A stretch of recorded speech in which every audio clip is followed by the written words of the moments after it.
Hi, I'm Mike Friend. I would like to make a comment on the video you may be about to watch. At the January meeting of the Elmswell Parish Council, on several occasions there is a clash between members. The first of these is about the Council's internal audit. This is an examination procedure implemented by the responsible finance officer as an additional check and balance on any and all of the Council's practices, procedures, finances and governments. This audit is not required by statute, which merely requires that councillors keep an eye on such things. It is done by the chairperson, the deputy chairperson and one councillor nominated by the other councillors. This year it was Councillor Helen Gumby who has, she says, a financial background. This audit has been difficult to set this year owing to the work commitments of the councillors concerned, but it finally was completed, although Ms Gumby failed to turn up, it appears. This inspection is open to the councillors to ask to see anything in the finances or procedures. When I was part of the team, we chose a month at random and asked to see the bank statements. From there we follow the paper trail back to the point of expenditure. If this expenditure was approved by the council, we checked that it was in the minutes. We checked things like the play area annual certificate, allotment records, burial records, wages and other fixed expenditure. In total it was a whole evening, and it would be fair to say that on the odd occasion we found a small error, mostly procedural, and these were checked and improvements recommended. At no time did I and the other two councillors have any reservations about the way the administration was conducted. However, without fail we were accused by one councillor, Councillor Leslie Reid, of a cover-up, not doing the job fully, being directed by the RFO to look at records he knew to be accurate.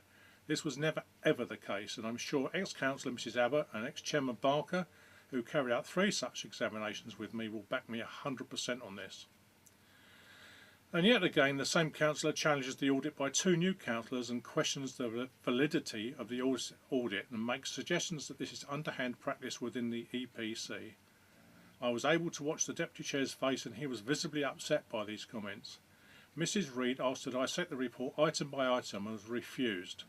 In my opinion correctly. This report is a matter of public record, as it was available at the meeting for members of the public to read. But yet again the implication without foundation or any shred of evidence is put before the assembled public. Later, during a discussion on an external auditor, she again objects and suggests we get a local firm of accountants to do the job properly, as these other people only look at the surface, or words to that effect. As an ex-assistant librarian, she has no experience of accounting, running a business or life, yet she gives opinion on the specialised area of local government. The external auditor is changed every 3 years at the suggestion of the RFO, so that fresh minds are applied to the whole package. This audit is a specialised area of reference, as the auditor has to understand local government rules and practices, how finances are kept and administered, and the way in which payment can only be made after due process. It also looks at records, minutes, the inventory and governing rules that the EPC is applying to those rules, and make sure they are applying them correctly. To suggest that a local firm could take the books apart is absolute rubbish. No audit in the real world takes the books apart. The finances are sampled, checksums applied, and if there's a bad result then they look further. Even the revenue do this. And finally a comment was made from the public floor about respect. I would point out that respect is a two-way street. If you give respect, you should expect it in return. I therefore say to Mrs Reid, put up or shut up. If you suspect fraud, impropriety, misuse of the funds, and you've got evidence of that, call the police and stop playing to the crowd. So answers on a postcard, please, people. Which councillor is always right and all the other councillors are always wrong? Now I'll be accused of reading somebody else's words, but these are my words written down, and I'm looking at a cue machine behind the camera so that I try and get it right. Sorry I've made a few fluffs, but I'm not a professional broadcaster. Thank you for listening. Agenda item number 1, apologies. Our apologies, Chairman, from Councillor Mrs Gumby, That's it. who has a family problem, and I assume will accept that. Yeah, I got a text to say that she's got a family problem. Okay, so we move on to number 2. I'd like to propose that the minutes of the Parish Council meeting held on the 7th of December are as tabled and as circulated some weeks ago to be agreed as a true record. Could I have a seconder, please? Thank you, David.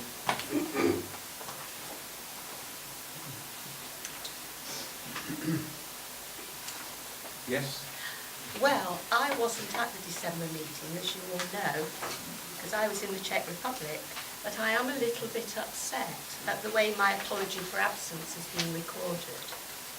The reason being that I booked that trip some months beforehand, thinking the December meeting would be the 21st of December, and it was brought forward to the 7th. Now, if I could take you back to the minutes of the June meeting, which you haven't got there, of course, it's recorded, an apology for absence was accepted from Councillor Pallett and then from Councillor B. Hawes, as he had a long-standing holiday commitment. But I'm on a trip. I'm not very happy about that. I don't know how it was put to the meeting. Would you like us to? I would like you to amend it, yes please. I would like it to say, as she had a long-standing holiday commitment. Fine, okay. Thank you. Any other comments, notes? Okay, could we take a vote then, please? So, for acceptance of the meeting? That's everyone, isn't it? Yes. Number 3, any members' declarations, please? No? Yes? Yeah, yeah. Sorry, I've got a non-pecuniary in 13.1 because I am the secretary to the trustees in a unpaid voluntary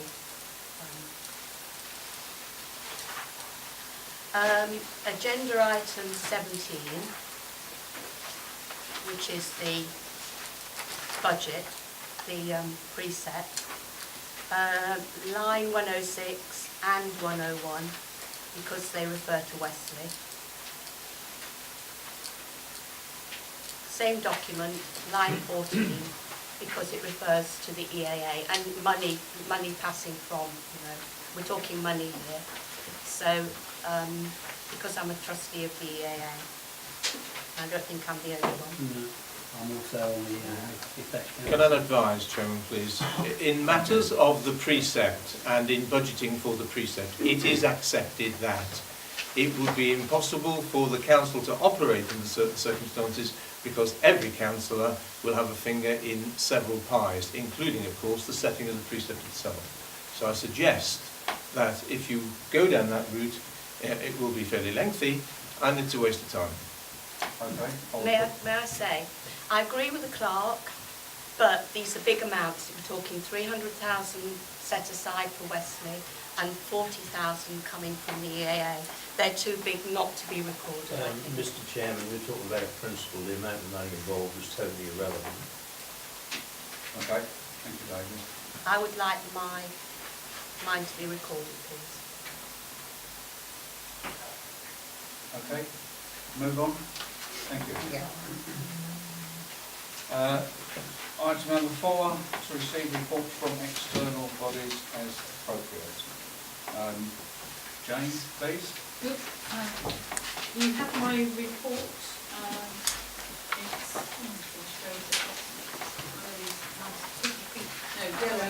It's 160104.1 refers.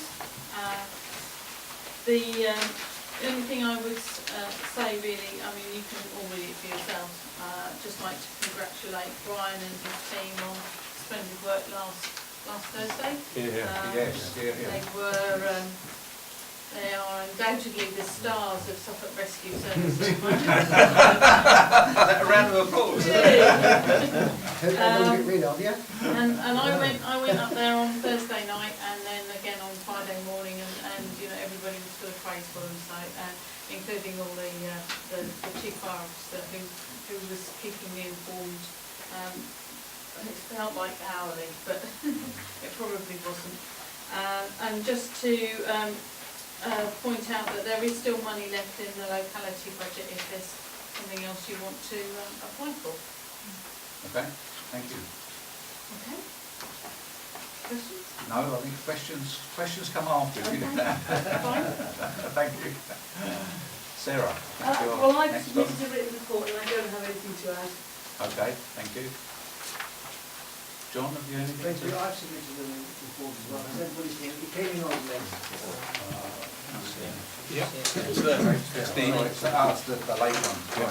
Thank you.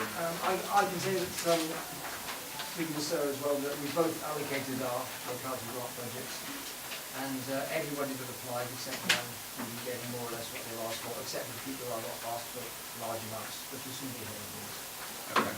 Thank you very much. I'm not sure I quite agree with that. All of the people, I think all of the groups that applied are getting something, but we had more than our allocation, so most of them have been reduced slightly.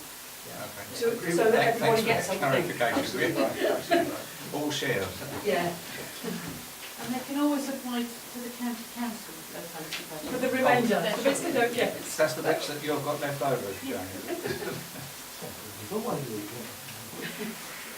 Okay, if we move on to number 5 then, this is to invite public questions on the reports as tabled in Agenda 4. No questions? Okay. Still can't go just yet, Jane. No, that's fine. Number 6, to invite comments or questions from members on the reports tabled in agenda number 4.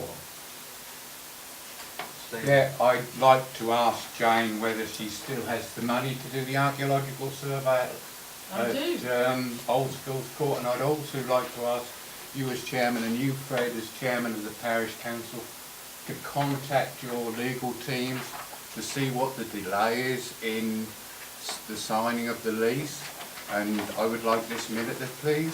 Okay. Thank you.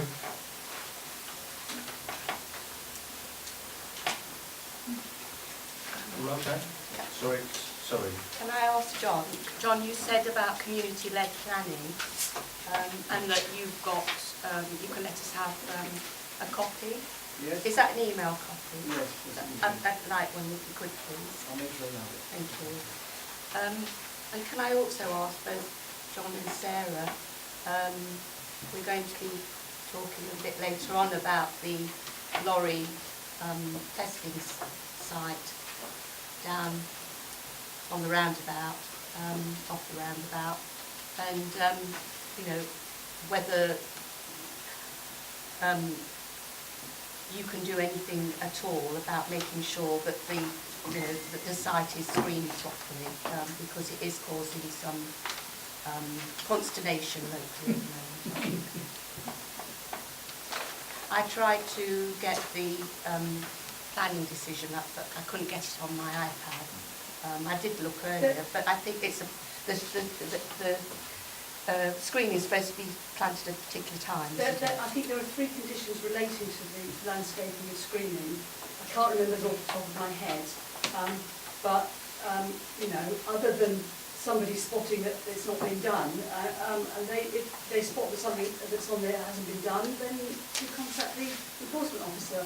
Let us know and we can chase it up. But I'm no expert in whether screening is being put in at the right time. So anyone else, you know, do all the landscaping, whether it's being done as correctly. So you know, everyone's got eyes. Most people probably pass it more often than I do. So anyone notices anything untoward, then you know, let us know and let the enforcement people know. Chair, I've got a copy of the, I've got a hard copy. So what I can do is extract the relevant bits. I'll send it to the clerk. Go on. yeah, I've got full copies, I've got the whole thing, and in fact when we get to the agenda item I'll deal with it. Okay. Thank you, John. Okay, thank you. We move on to number 7. To invite public comment or questions on any item on this agenda.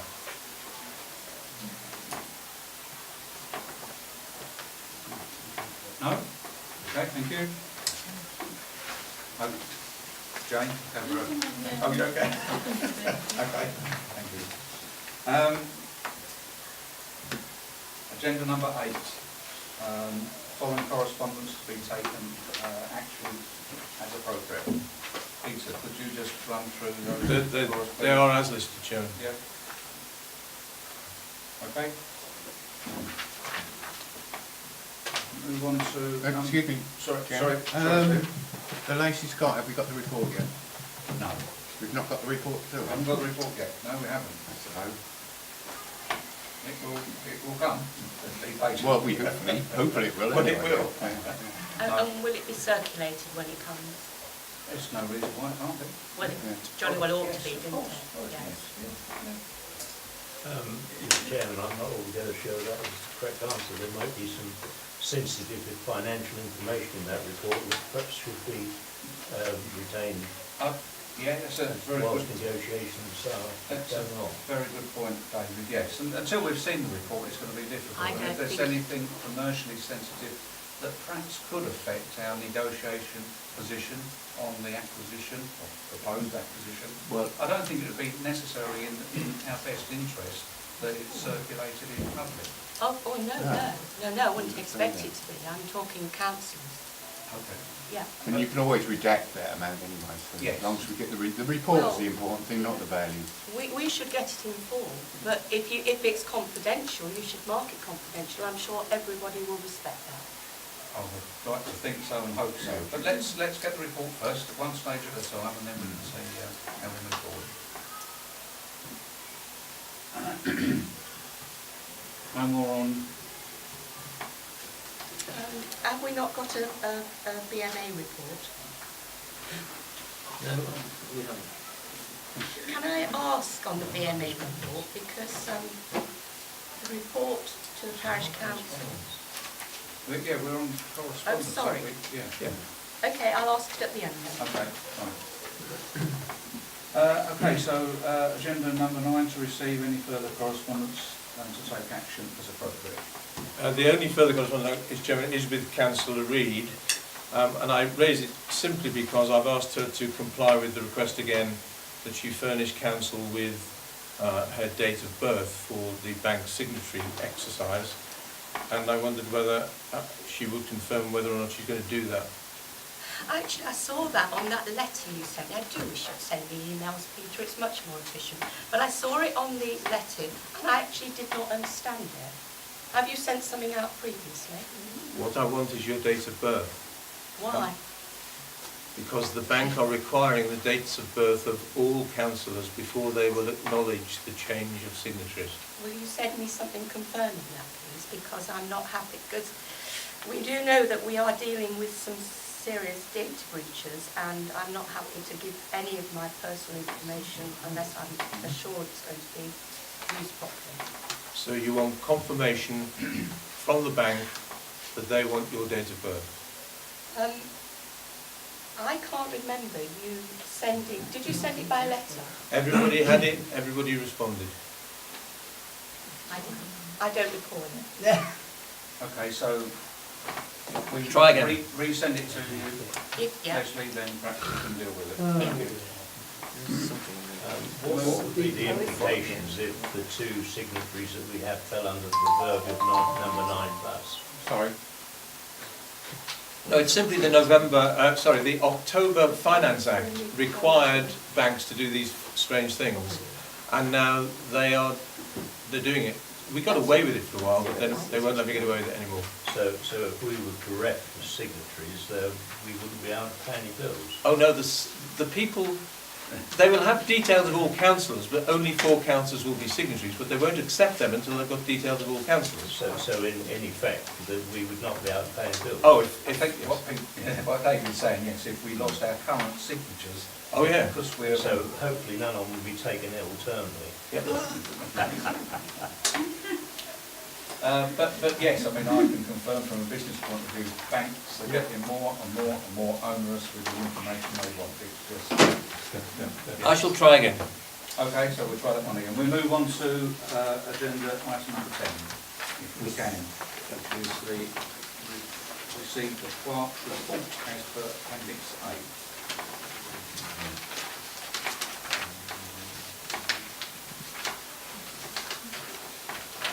Okay, Yes, someone happy to move on? Item 11, to note any complaints, committee business for information to be noted for inclusion on future agendas and the date of the next complaints committee meeting if known. Peter, can you... No business, Chairman, and no meeting is known. Okay, move on. Move on to number 12. To note planning applications as notified by the Mid Suffolk District Council. Peter, over to you, please. First one, Chairman, is the almshouses, and I've taken the unusual, rather Bowie-esque step of putting them on here. Sorry, what happened to 12? Did we deal with that? In item 12, Chairman, was to note the planning result at Woodlands Church Road. Sorry. No, that was... Yeah, got to 12. Peter, you were going to do 12. No? Oh, sorry. Yes. I jumped it, right? You've jumped. Right. Okay. There was an application on Woodlands at Church Road which was granted and you supported it. Were there any conditions applied to that?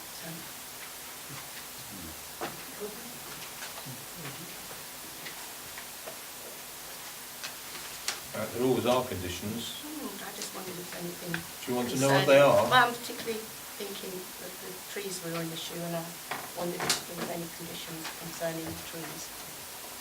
The development hereby permitted shall be begun not later than the expiration of 3 years from the date of this permission. Now, I'm only interested in the bit on the trees. Okay.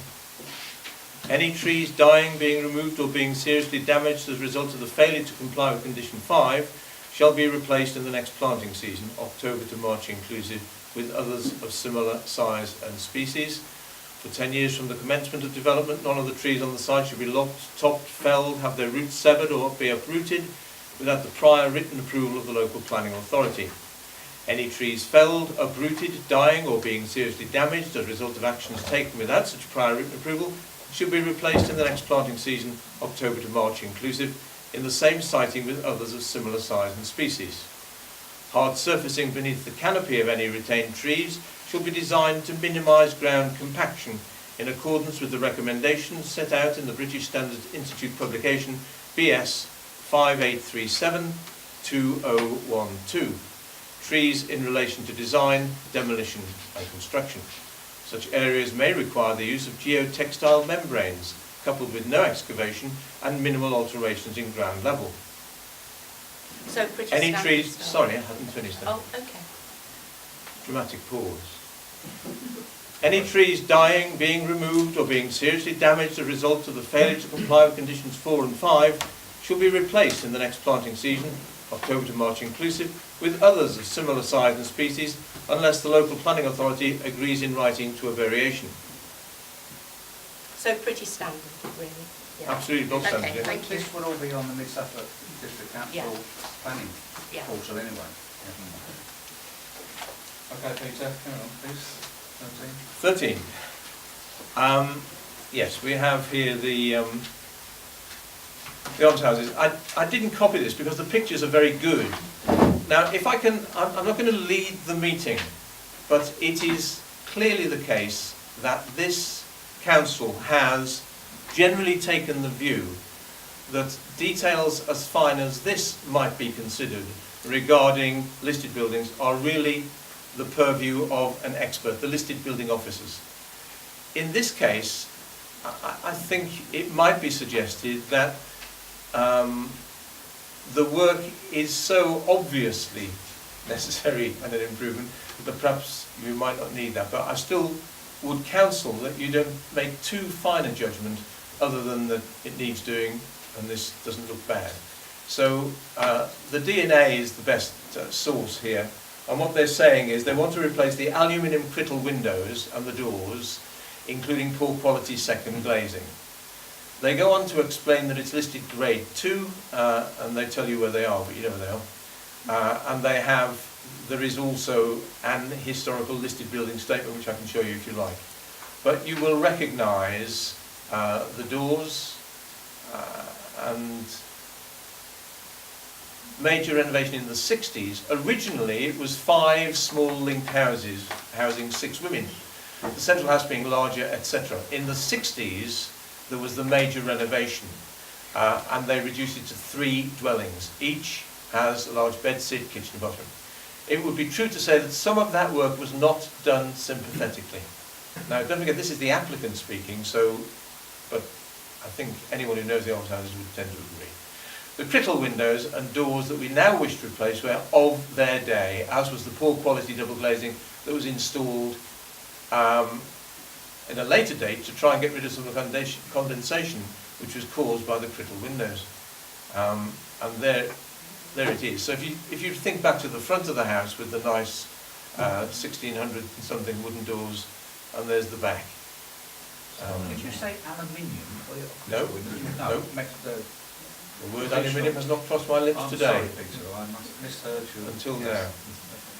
now. They are aluminium. It is, yeah. Crittall aluminium, it says. I understand Crittall to be steel. So. Crittall, I believe they're steel. Yeah, So, steel. they're steel, yeah, I thought so. Here they are from the inside. And here's a Crittall door with double glazing unit from the inside. So again, just on the final point, they've got secondary glazing, have they? They've got secondary. And the secondary glazing would be aluminium, I would guess. Yep. The facade of the front will remain unchanged, so you'll see nothing from the front, with 5 doors, at least one of which is thought to be original. Only 3 of which provide access, and 6 mullioned windows. Hughes 4 and 5, we've seen those.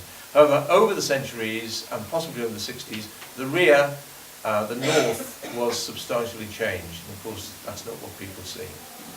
10 years ago, they began to deteriorate and were no longer providing suitable accommodation. Since that time, the Trust has worked, as this council is aware, to improve the houses for the comfort of the residents.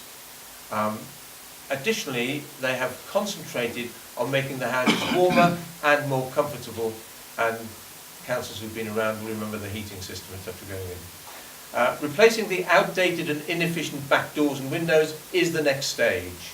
Throughout this time, the Trust has relied heavily and followed the advice of the Conservation Officer, and we understand from discussion that he foresees no heritage issues with the changes. He has made the observation that little original remains on the rear, the north of the building anyway. So they propose replacing the existing 7 windows and 3 doors of the rear. A rated double glazed hardwood units with hardwood sills, 7 casements, 2 units wide, etc., etc. So the details are there. I think I suggest that an important element of that is hardwood. Ball bearing butt hinges on the window frames, etc., and there's a good locking system so they'll be secure. View 3 shows the shiplap boarding. Have we missed that? Half the door. Okay. Shiplap boarding, which is above and below the windows that abuts the doors. This will be replaced by new softwood shiplap boarding, adding insulation where practical and painted black as existing. The finish will be microporous, white outside and inside. The purpose behind the work is to reduce energy consumption and carbon footprint, reduce the high humidity within the houses, provide the residents with units which are easy to operate, more attractive and convenient. Replace the Crittall and the secondary glazing beyond its useful life, poor quality, and improve the appearance of the rear of the houses. Over this, we wish to provide our residents with an improved quality of life. So there's the 7 windows, and it does say Crittall aluminium. That could be the double glazing, I agree. I think So so. that is there. There are also details, if you want them, of, for example,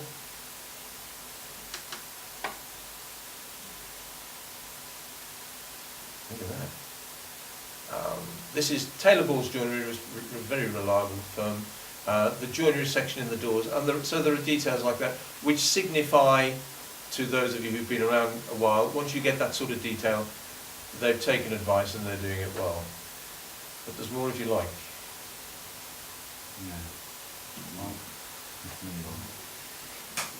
Do we need any more? No. Can I just ask a question? Are they going to be quite in keeping, or are they just going to be like traditional little windows and all sort of style. I think the planning districts need to stop being happy. I think, yeah. Especially as they listed. I think as Peter said, we've got to rely on the experts and the professionals. Absolutely. It's got to look better than what's already there, isn't it? It's more efficient, it's more important, isn't it? A better windows. Well, it's one of the few buildings of its sort in the village, of its age. And I think it's vital that it is kept in as good condition as possible. So we are only tenants. The windows have been in the 60s. You'd say the windows have been in, they were installed in the 60s. Okay, I've done well last time. Yeah, especially being critical. Could I propose that we support this from a Parish Council point of view and I'll second that. yeah, second it, and do we need to vote on this, Peter? I'm sorry. By all means. Yes, yeah. So we take a vote for support. I'm guessing. Yep. And Abstain. against, abstain. Abstain.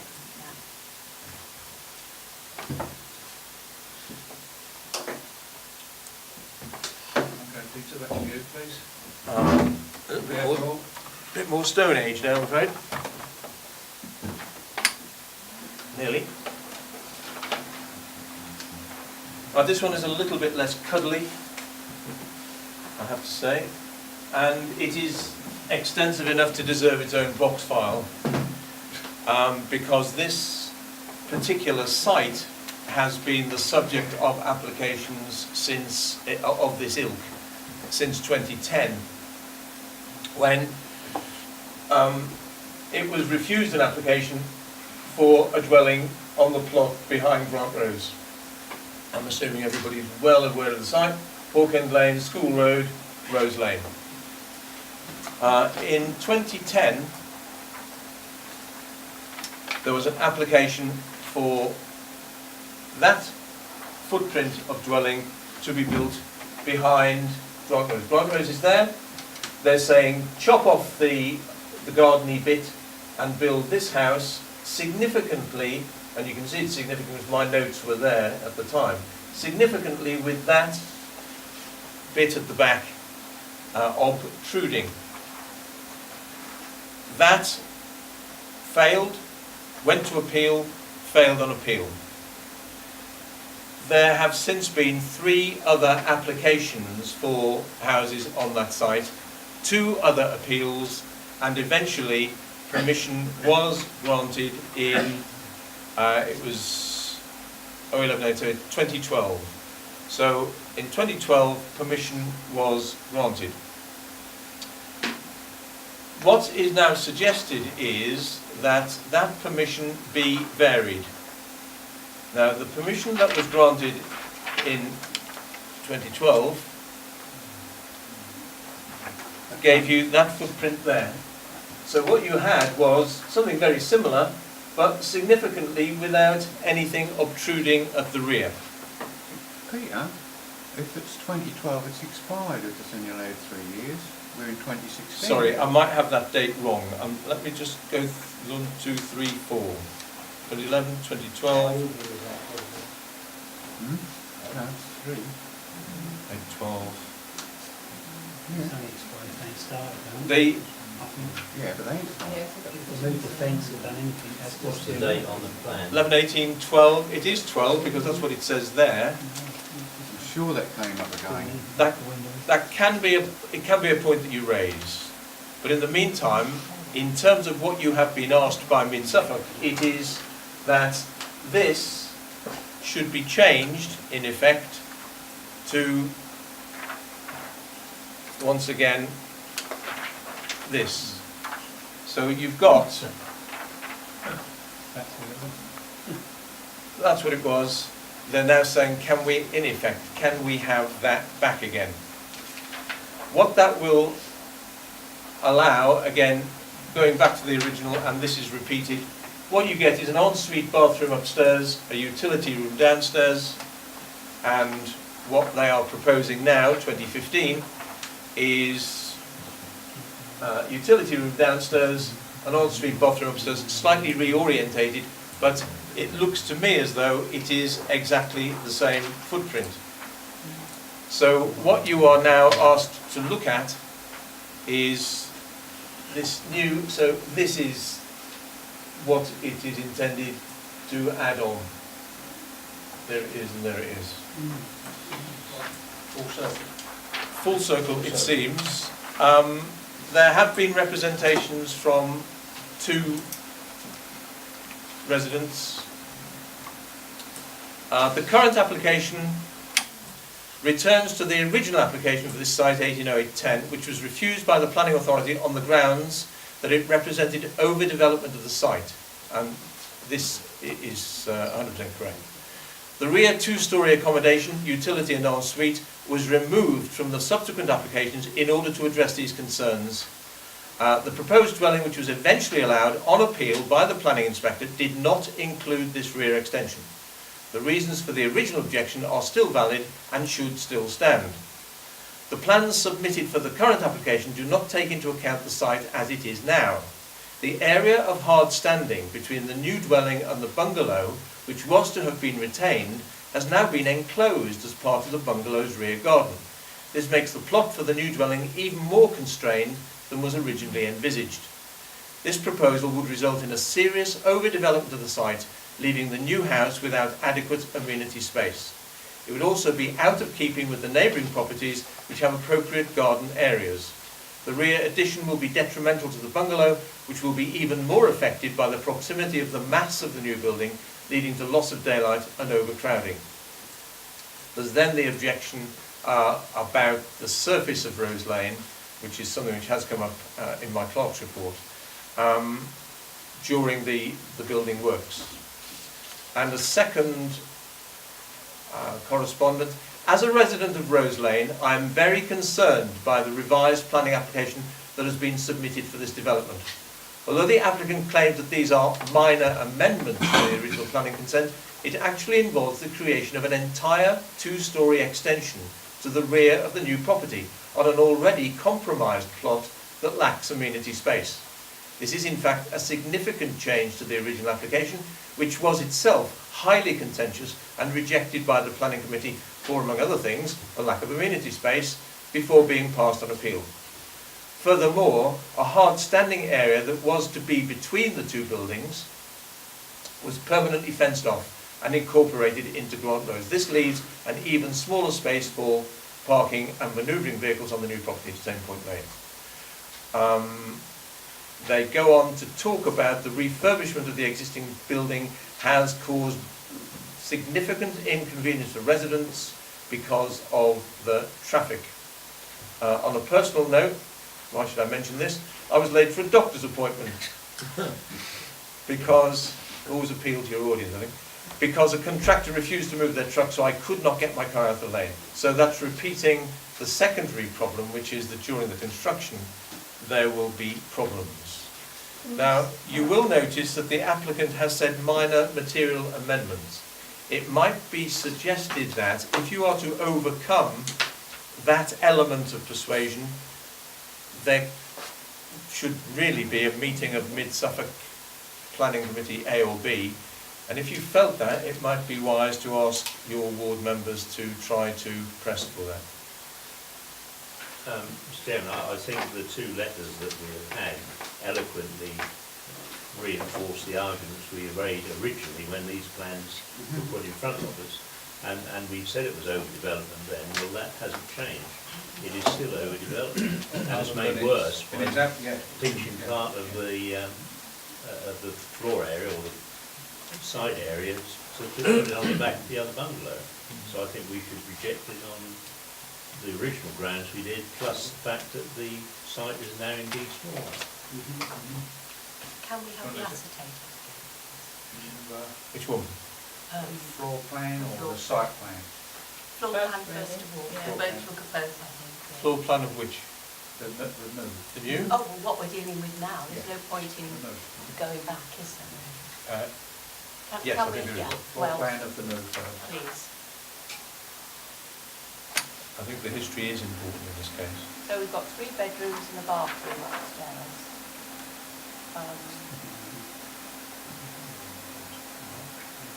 Can we? So those bedroom 1 and bedroom 3, their windows must overlook the garden of the bungalow anyway. No, I don't think that you'd need the block plan or the site plan to... They're at the front and the back, so they're looking out towards Wesley and into Rose Lane. I thought the front was where it says first floor No, house. it's behind it. No, I think they are looking out over what you Yeah. can see at the moment. They're looking out over the Wesley Centre. So presumably their fence to the left, where it's got hard standing, ignore your glasses, I'm standing. Hard standing removed, is it? Yeah. Or remain, so, I just, does that come straight down, that fence line, does it? Look, straight down, I think, yeah, instead of the dog leg, I think it Yeah. comes straight down. So, and where the car stands in the diagram, is that strip, that's the strip that's been sort of annexed by Grant Road, isn't it? 20 feet, or Yes, I think that the original plan was that this would belong to the new house, and now it belongs to Grant Road. Where is the line, where is this line now then? Don't, On Fence there. line. that's not shown on their plans. Where do you work it out then? Well, where that, I would suggest that, I mean, it's only by just a brief observation. Side of that I think, garage? what do I press, Peter? The button. No, I think it's that little chap there. Oh. I would think that the fence line, which is there, I would think they'll fetch the fence line down without that dog leg in it. Okay. But that's only supposition. But certainly it's Barely it two looks straight and cars. it's come over. Mr. Chairman, can we ask Ms. Suffolk to look at this as if it's an entirely new plan? I mean, it's not a minor amendment. It's not a minor amendment. No, it's a new plan. Sorry, did you want to have Just another wanted one? the other ascertained. What would be just gone back to The what one was that- used in the first place, isn't it? the building? The building. Plan the system. Which one? This one? I think it's worse. Oh, that one. I mean, I do take the point, it is overdevelopment. But it just seems to me that so many of the developments that are going up in Elmswell are overdevelopment. You know, I could name a fair few. The ones that have gone up opposite Rose Lane, on the bottom of School Road, the bungalow there, I had a little wander around. There is no back garden at all to speak of. So, and that's a much bigger building, much, you know, a big, expensive bungalow with very little land. So, Sure, yeah, we're talking about this one. I know Yeah, that, but surely I know We're talking that. about other properties, we're talking about this one. Well, it is relevant, isn't it? Because, Not really, because you're relevant to this one, isn't it? well, they are allowing, it seems to me, they are allowing overdevelopment, big houses with smaller and smaller gardens all the time. I don't mean to say that we should, because I think that's important to the element of their time. Thing is, that because you've lost that garden and a bit at the side, you get two cars in there, and the one in front wants to get out, there's just no way of manoeuvring, because the Rose Lane's so narrow. I think the key, sorry, I think to me what they've done is paid the system, we've gone back to the original one that was almost, you took the words out of my mouth. They've so just it's gone called full plan the circle. system, right? It's been, If we refused it before our refused, time, we appeal should go before. down again, I think. It's gone full circle and we're now back where, David? Mr. Chairman, I think we've blocked this to death. I think so, I think we get the vote. Okay, so are we of the mind to not approve? Yeah. Okay. Are we, Are we going to vote on that? So let's just go straight to vote for, not approving So against the planning. against the planning. Anybody for? Abstain? Okay, thank you. can we also look into the original, because it's obviously 2012? I'll look into, yes, I think it's very The good appeal point. was decided February 2013. Oh, 2013, Yeah. so we're still in, Just. Yes, still in date. Just. Yeah, okay. Thank you for that. Can I just ask, Chairman, on that, are you minded to also suggest to your ward members that they seek that this be made subject of a planning committee meeting? Yes, that, I certainly think that should be the case. It also says here that part of the minor amendment is the change in the facing material. Are we happy with that? Because we haven't discussed that. What is the change in the facing material? we could ask the question, but I'm not That sure. wouldn't actually affect our overall I'm not decision. worried about I that. don't think so. It won't affect this decision that we've made, but it may be a further point that we can, it doesn't say. Didn't say, no, I didn't get any. No, I certainly, when I read it, it didn't say. But I think the significant point is what we're proposing on, that's what we should move forward. Peter, can you do the final one? The last one is, the file is equally thick, but those are the old days. It's all simpler now. This is casita. I was going to ask Councillor Edmonds to pronounce it, but he schooled me. Church Road. Here's Gardner's Walk. Here's Church Road. So almost opposite Gardner's Walk. And those who've been around a while will remember that the file was called Cassiter and Winton, and there was lots of scheming to use the end of demolish one of these and gain access to the back gardens. All that has gone by the board. What you have now is that bungalow, and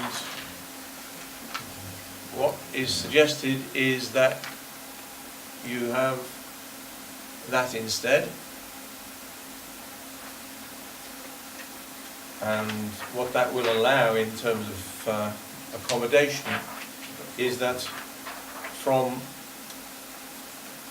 that layout, and I've managed to get these the same size, you will get that layout. So what you're looking at is that, and that will create a rather more complex roof area.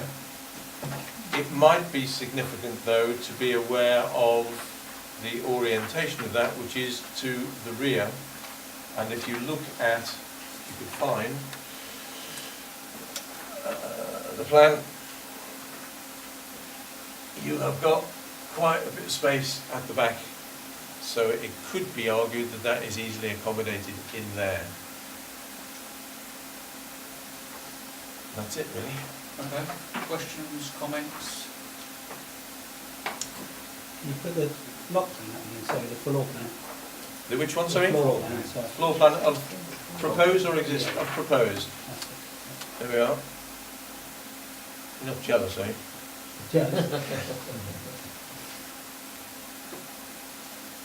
It's at the back, so you won't see. Yeah, I can't see it properly. The majority of it is at the back. There is just a I small, don't think you'll see much at the side. there is a small piece on the side, but I mean, the size of the plot, it's way within. Deep there, as far Only as be- the way. only be looking onto the series work, that'll be all right. So, general consensus? Support. Support? Yeah. Yeah, so everybody support?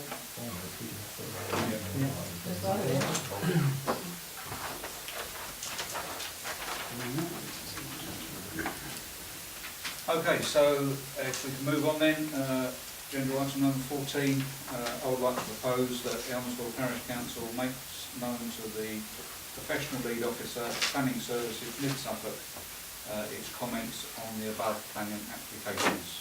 Could I have a seconder, please, for that? Peter, thank you very much. And could we vote for, please? Nobody? Okay, thank you. We move on to 15. Any other planning business for information to be noted for inclusion on a future agenda? Yes, Chairman. Sorry, go on. The bacon factory has come up, as you're aware, and I did make you aware of that. Whether the 27th is not feasible for reasons of arrangement, but also I've had a couple of representations saying we really must find a larger venue than this, as there might be public interest. So I've spoken to Mid Suffolk, who have agreed to hold back the deadline, and I will be in touch tomorrow when I speak to them again, as to when their deadline and the availability of premises fits. But it will not be Wednesday the 27th. To be advised. To be advised, yeah. Okay, so next Monday is not on? No. you need to give people lots of notice about this one, I think. What, notice that it's not on, or notice of the new Notice of the date? new date, I think. Nobody knows the old date apart from councillors. Well, So the new date? So the new date would Much be notice. as we absolutely, can. yeah. Public notice is the lot. Okay. 16, proposal from Sean. Sean, would you like to? Yeah. So could I just suggest 15.2, I think. Sorry. Yeah. Little way, Yeah. little way. Not me, that one. Sorry.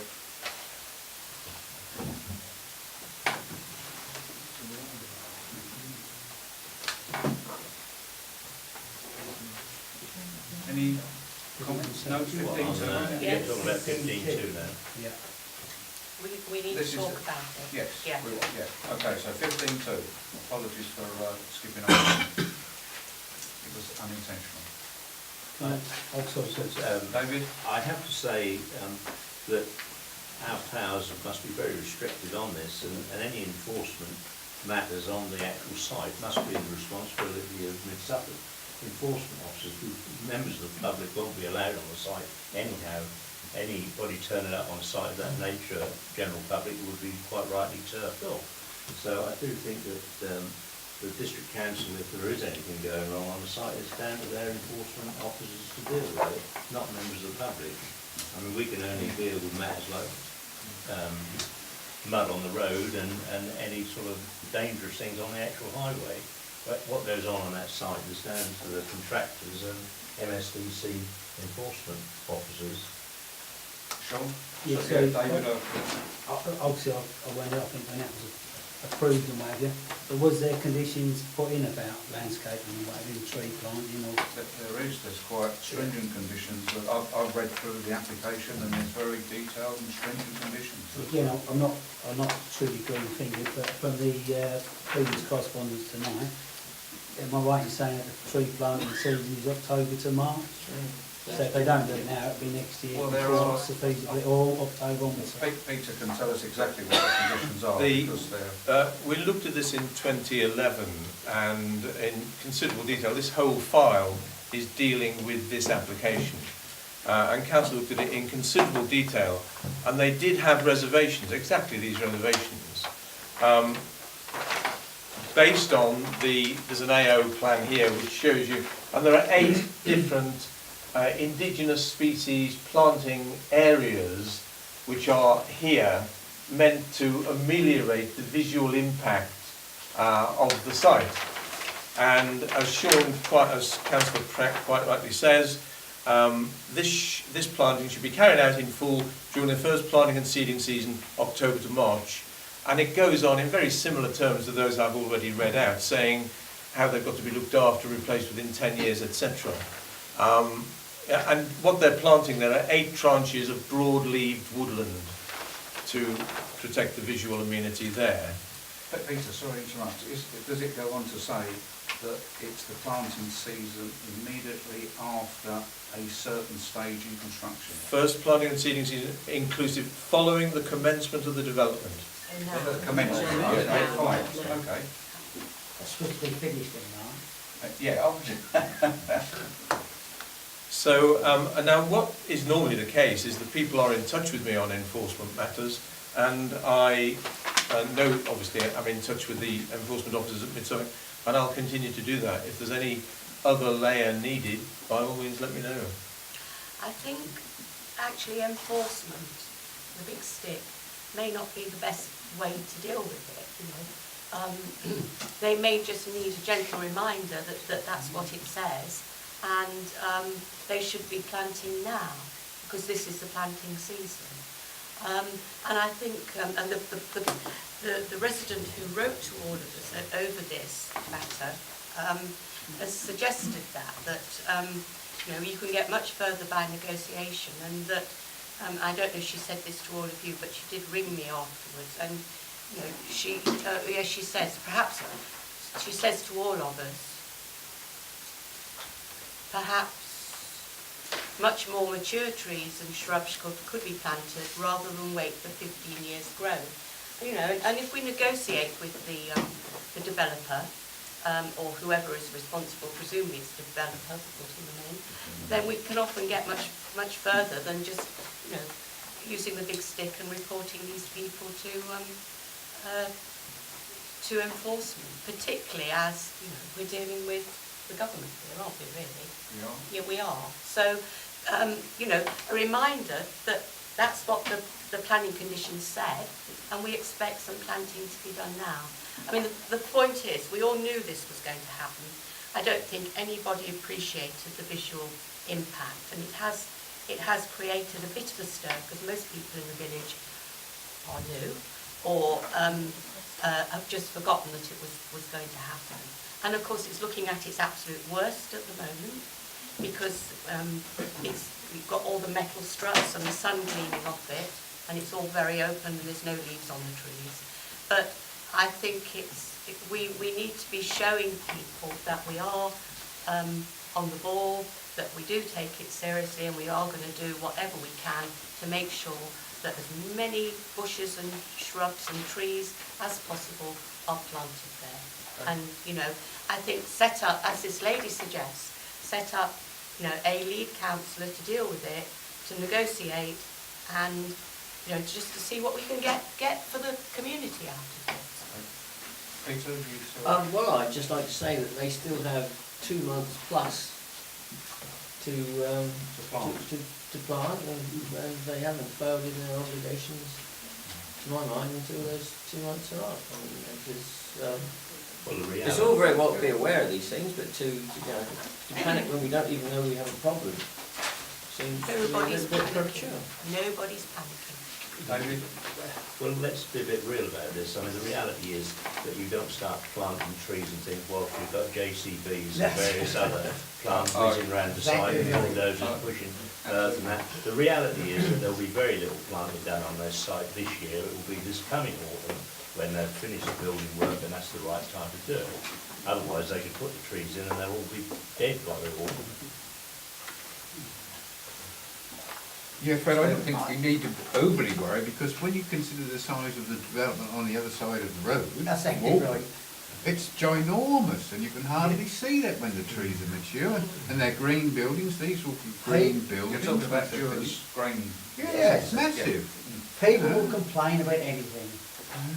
I think After you come down to Churchill Hill and you can't see it, because all that greenery on the roundabout is hidden if you come down to Churchill. They've done the same about when Jim Baker put the buildings up this farm, and they can't see them at all. Ridiculous. I think They have to complain about something. I think it's where you've got to take on board, you've got to be aware of it. Also, I think you've got to give them a chance to do what's within the plan. You do take on board, you've got to keep an eye on it. I don't think there's any need to be too excited in the middle of January as such, but it would hurt to give them a reminder as such. But I do think you've got to let it run its due course. It's a planning application that I've no doubt landscaping would come quite near the end of any plans, any building job. Yeah, I'd say just let them get on with the job. It's well documented, and it's well. Ain't that way you don't want ministry of the government thing anyway. it's being seen to be taking people's concerns seriously. That's Yeah. what we're here for. Yes. Well, anybody can have a concern, can't they? One person in 4,000 or 5,000, we got to really go mad on the half a dozen trees. Come on. You know, it's far more than one. Or either that, or you don't talk to people. I think we're doing that. I talk to all you. We're discussing it, yeah. I think we're discussing it, and I think it's a consensus of opinion that we need to let things develop and see how they pan out. Unless, Leslie, you want to take the lead and be the lead person. Clearly, David is the right person. In my role as the medieval baron. Yes, exactly. I'm not sure that David would necessarily want to go forward. No, I'm sorry. I really don't think the time is now to start to do anything. I think we want to see how they get the site tidied up when they've done the building work, and then if they haven't done the tree planting, etc., we then start to get excited. They're not going to do anything practical on the tree planting and screening side until they get the engineering work finished. No, there will be a construction sequence, and obviously you can't start planting while you've got heavy plant moving around the site. Would you like me to take the lead on this? If you wish. You live near us, Leslie. So. I do, don't I? Yeah. Yes. So Take you- some tea and cake and have some nice. Yes. Sandwiches. Okay, so we'll. You'd like me to get back to this resident then, Yes. as a start? Yeah. I've had Well, it. I will perhaps, well, you decide what you want to do, yeah. Mhm, thank you. Perhaps they can be combined with cleaning the road signs and things like that. Right, Joe. Okay, so we now move on to 16, which I was a bit premature earlier on. Sean, this is your... Yeah, great. Yeah, I'd like to propose that the council receives a report as tabled at this meeting on the review of the council's systems of internal control of the stewardship of the council's finances and resources, including all practices and procedures, as conducted and signed off by Councillors B. Hawes and Pallet on the 15th of January 2016. I think that should be, Yep. not 2006. And notes the recommendations there. Okay, could we have a seconder for that, please? Peter? Thank you. Greg, on the voting on this, I'd like to invoke Standing Order 6.2 and 6.3, which says that we have a recorded and named vote.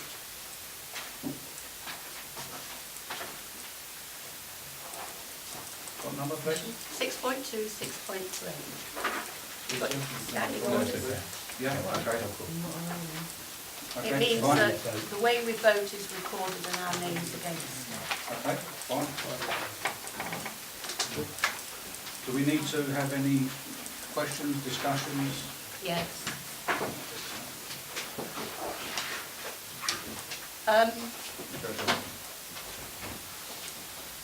I think this document is deeply flawed because it is just not possible to come to these conclusions from the short look that councillors took at these matters. I think it's too categoric.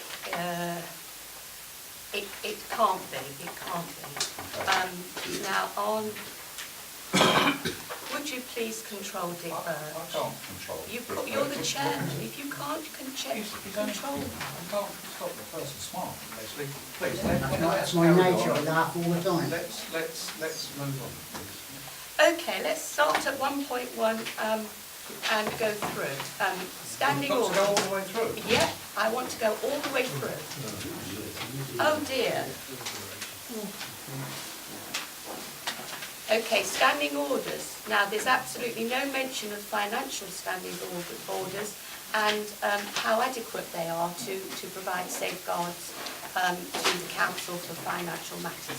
We have not adopted the model financial standing orders, just as we have not adopted the model standing orders. Excuse me, Leslie, could I suggest perhaps you document your comments, Fred. because there I'm is no sorry. way, I don't believe, that we will get through, and I haven't counted them up, but I think there must be 40 points. There is no way we will get through You them. will get in an through evening. it. I'll be very fast. I think I would just like to take a straw poll on the meeting to see if we want it. Please, Sorry. Leslie. The- No, let me get- I'm May I speaking. finish, because you gave me the floor and I was speaking, Fred. Now may I say, I will not be long. No, But I'm sorry, Leslie. this I is would like to take a straw poll because I gave you the floor, but I didn't realise what your intentions were. I don't believe it's practical or sensible for all in the room to go through all of these points one by one. I think it would be much more proactive if you give us a list of your concerns and objections and we can then address it at the next meeting. And I'm also rather disturbed that there are You're trying two to council- censor. No, You're no. trying to censor. Well, you may think that. I'm also disturbed that Brian and myself took nearly 3 hours out of our time and spent that time very productively going through this exercise. So, having said that, could I ask to vote? Can I suggest, Yes, go on, Brian, just sorry. if Yes, there is so- obviously problems with perhaps we ought to postpone the vote on it for tonight, carry it over to next meeting, but in the meantime, we'll have a meeting with us, and we can go through things, and we can then highlight the issues. Rather than actually try and do it right away in the meeting now. I think to be productive against it, with anything like this, we need a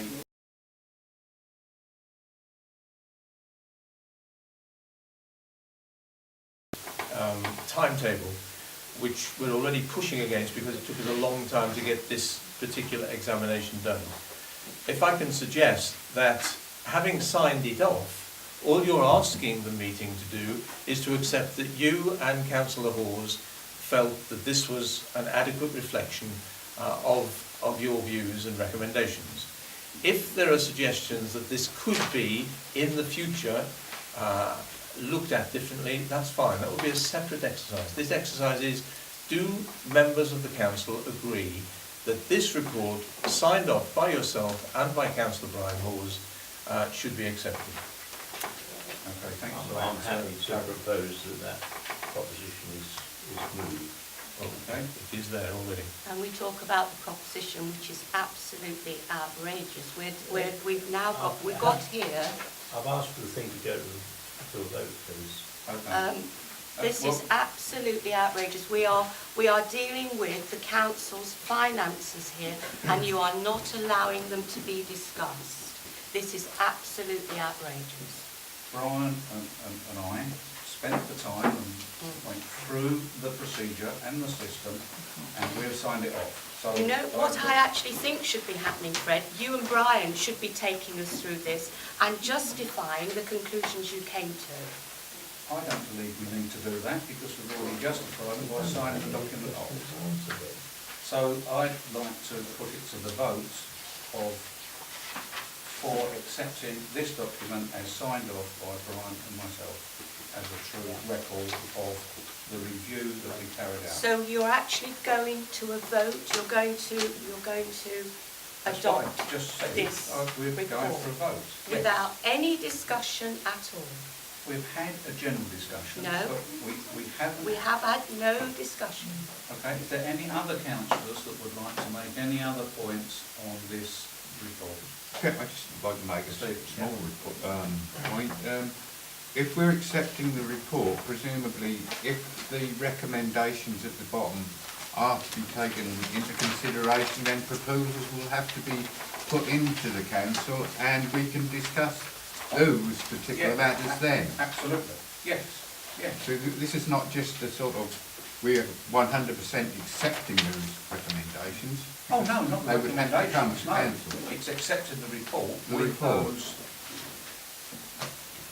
Not always recommendations with those notes attached, which will then be debated accordingly. Fair enough. Well, that's unusual in itself, Fred, if you don't mind me saying. You're stopping debate now. No, I'm not stopping debate. Just We're having a stopped debate. it. All I've said is we don't have the time, the reasonable time to go through point by point by point every single point. And That is what we're here for. well, we'll take a vote, I think. Are we going to vote? I propose we vote for accepting this document. Yeah.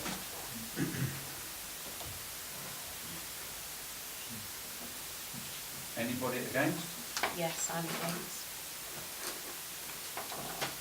Okay, so the document is accepted. I'm not saying. Oh, sorry, I'm sorry, I thought I saw you put your hand up. Sorry. So just on that, some of the items won't be put on there for a review, that will be coming to another meeting. And We'll come into another meeting, yes, yeah. And I think the clerk's office definitely needs modernising because it looks like that computer was one that gnawed through out of the ark. I think it's just One and predates two, that, actually. it predates that, I think. I think the previous council have a lot to answer for not modernising the clerk's office before, letting it run for so long. I won't say any more about that. Okay, so we'll move on to agenda item 17. I would like to propose Elmswell Parish Council corrects Midsummer District Council as the relevant charging authority to pay the sum of £112,606 being the Parish Council's total precinct requirement for the financial year commencing 1st of the 4th, 16. Could I have a seconder, please? Sure, thank you.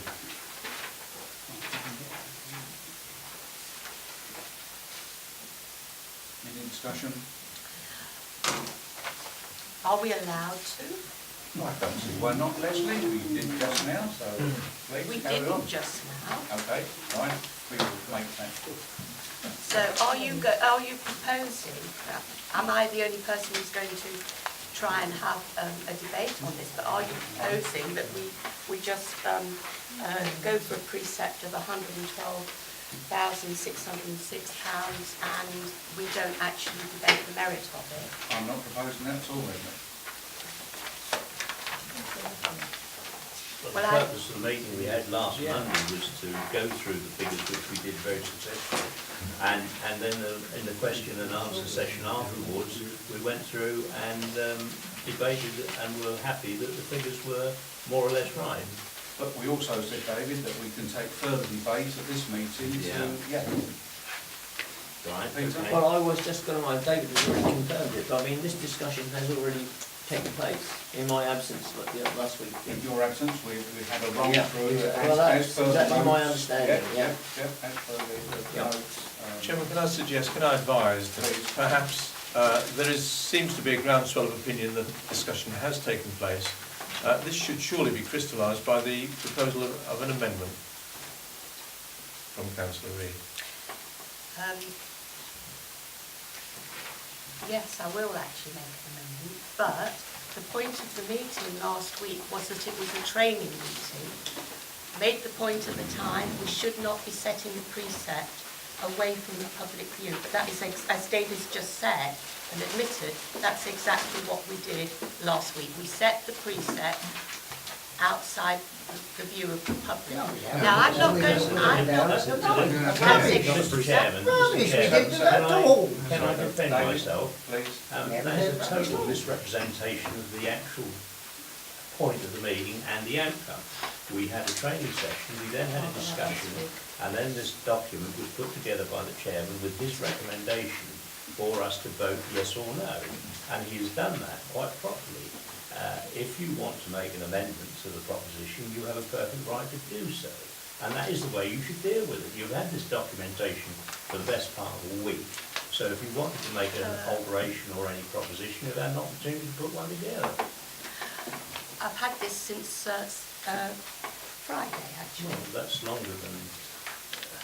But there is no opportunity once the agenda comes out to make a proposition. I can make a proposition. You can make an amendment proposition. Yeah. If you wish to do that, that is the way to do it. I mean, so often we get all this rash talk about this, that and the other, and nothing ever crystallises. The thing is rolled on like tumbleweed in the desert, and no decisions are ever made. Why can't you formulate an amendment to the proposition that Councillor Allen has made, and then take it from there, see if you can get a majority where I for want it. to do that yet, David. But what I would like is for us to do is what we did last week, and Fred took us through this line by line, so that we could justify asking for the money against each of these bases. Now, what I would like is for us to do that now, so for the benefit of the public, rather than us just put our hands up and vote for this without any explanation as to why we set this budget. Can I just advise again, Chairman, if I may? It's perfectly legitimate and it's accepted custom and practice that a well-presented paper to a meeting can form the basis of the proposal without further explanation.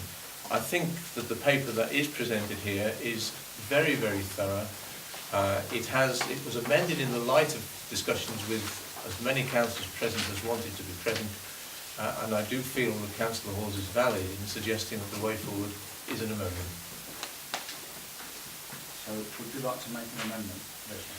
No, I wouldn't, Fred, Okay. actually. I would just simply vote against it. I think I would like to say what we didn't do last week. We didn't go through this and try to make any savings at all. We never go through this and try to make any savings. There are savings to be made. I'm sorry once again, Can I finish, that is a please? misrepresentation Can I of what finish? was said. And then we can respond. We David. did not go through this with a view to making savings. We never go through it with a view to making savings. Year after year, we put it up. There are savings and efficiencies to be made. We don't look for them. We never have. But you didn't mention those savings and efficiencies that you're No. now tabling when we all sat No, down to try and because- do them in the first pass? No, because No, it was because- meant to be a training meeting. We were not supposed to be setting We a wasn't- budget. No, there's a difference between setting the budget and making proposals, but okay. Can we have the proposal, please, then we'll do it. Okay. I'm not sitting here all night squabbling like this. No, Okay, can we vote for the acceptance of this precept?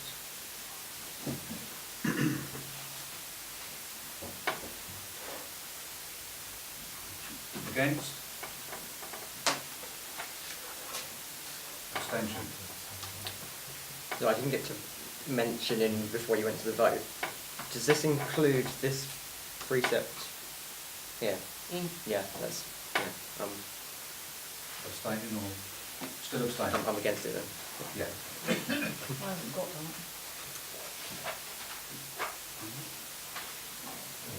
Okay.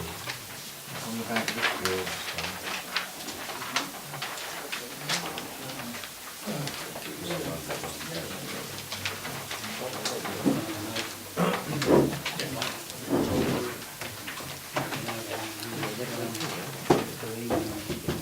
Well, no, we haven't got it. We haven't got it. No. We haven't I got thought that was coming up. it. Yeah. I mean, Chris is just making the point to me, Fred, that we have not dealt with this properly because we did not look at the 4 options. What we went through was this in detail, But which is we've taken a fine, vote on but- it, so it's, yeah, perhaps should have just said earlier. Sorry, I just thought you were coming to this bit as well, but obviously not. Number 18. That's wrong. I'd like to propose Very well. that Mr. Trevor Brown of Charnwood, Woodbridge be appointed as internal auditor to Elmswell Parish Council for the 2015-16 financial year. I would like a seconder, please. Sean, thank you. Any questions? Well, I would like to know the thinking that took us to the point where we received this letter from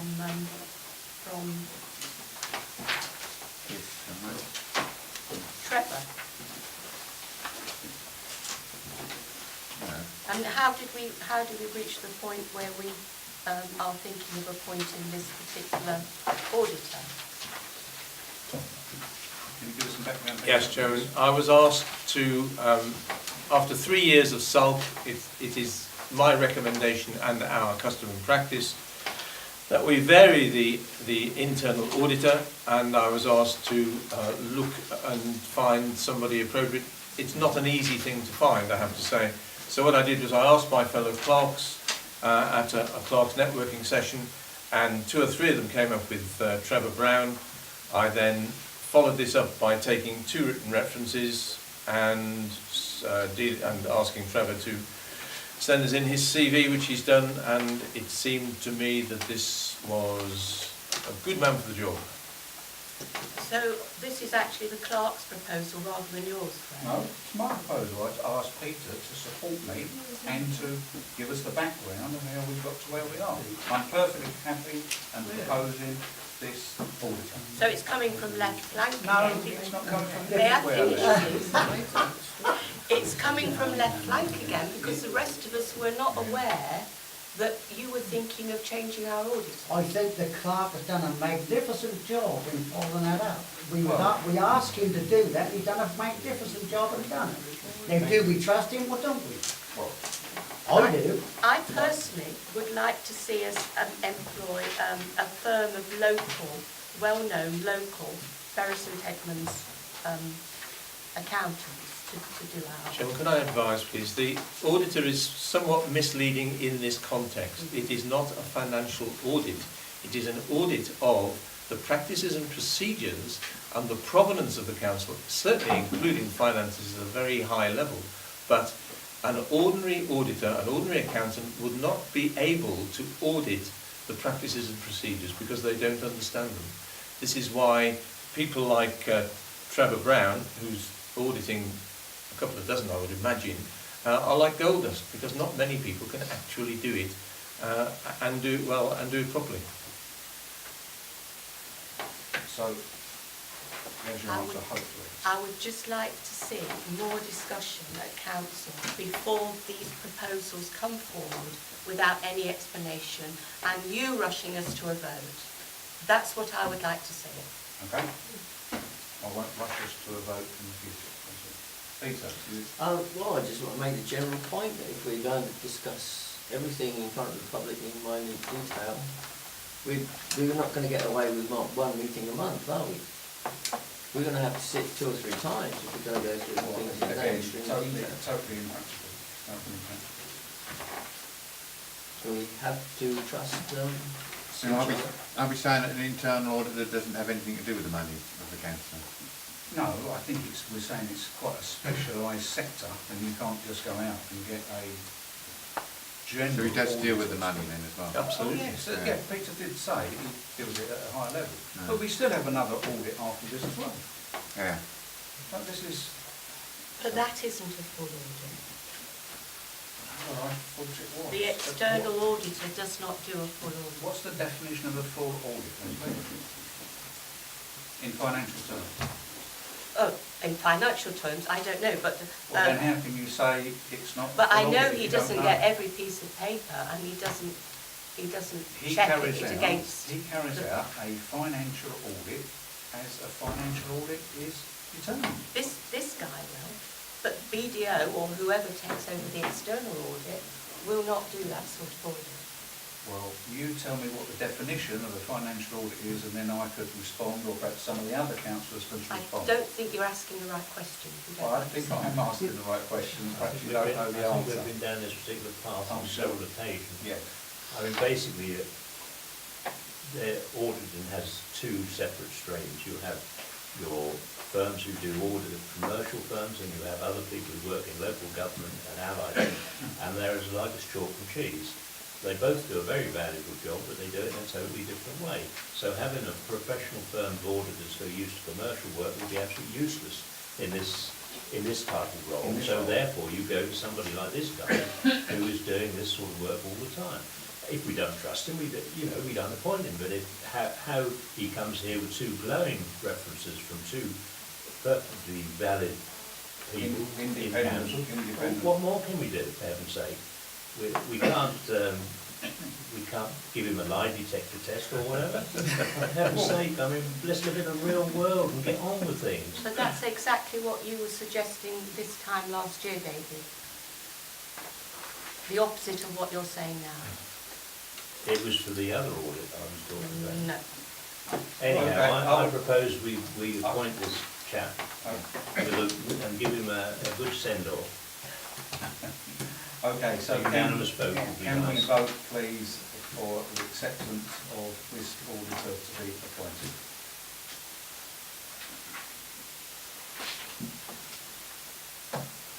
Against? Abstain? Thank you.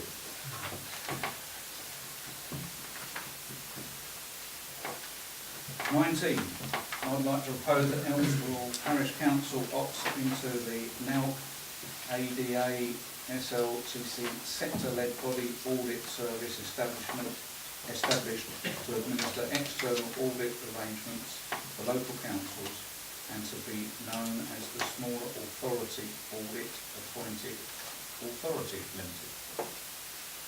Seconder, please. Peter, thank you.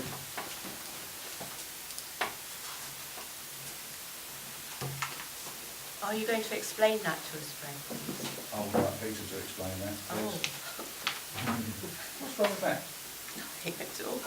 Thank you. So why are you doing exactly what you was complaining about Mr. Birch just now, laughing No, I and just giggling at thought the response? that No, sorry. perhaps could I have the answer to that question, Leslie?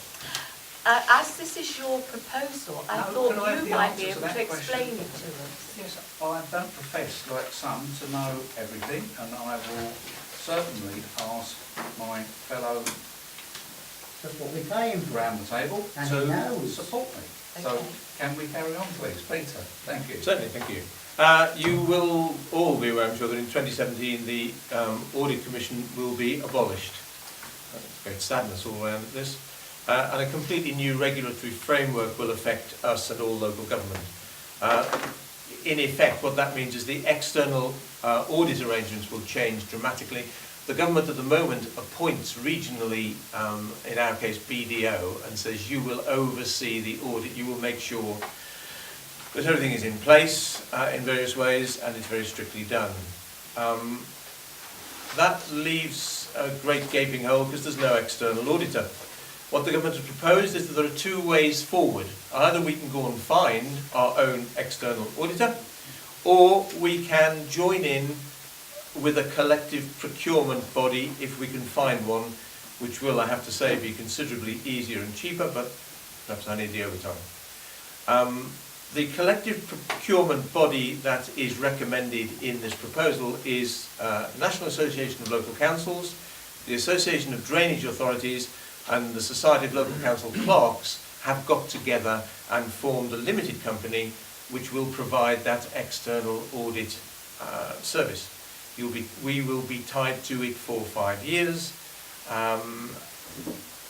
I suggest that the way forward is to tie ourselves to it for 5 years rather than to start afresh, looking for somebody. If we are on our own, we would first of all have to establish within the terms of the Act an auditor panel. We would then have to follow the statutory appointment process of the external auditor. We'd have to have appointed by the 31st of December this year, and we would have to provide the sector-led body anyway with details of our auditor. So I feel that there is some merit in what Councillor Pallett is proposing.